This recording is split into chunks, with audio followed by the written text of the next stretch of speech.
Bakit kakandidato kayo for mayoralty race sa Caloocan? Unang-una, talagang may pangangailangan. Yung Caloocan ay isa sa pinakang atrasadong syudad sa Metro Manila, pinakamaraming mahirap, sa ating bansa ay nasa Caloocan. Talagang napag-iwanan na.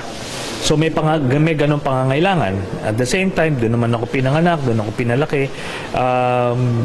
Ngayon, nagkausap-usap yung aming grupo at tayo ay nahikayat na bigyan ng konsiderasyon yun. So pinag-aralan namin the past few months yung mga ibang circumstances, ibang factors.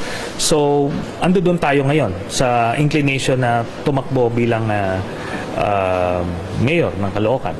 But sabi ko nga, the formal announcement has yet to come. Bali, sir, pahinga muna tayo sa Senado, pero hindi po ba natin siya tinatalikuran? Like, for example, pwede naman tayong bumalik pa? Only time will tell, kung babalik tayo sa national politics.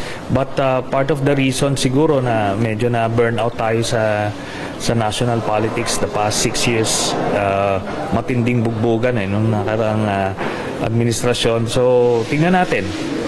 Anyway, nagawa naman natin yung mga kailangan gawin when I was in the Senate. Ngayon, bagong form of public service.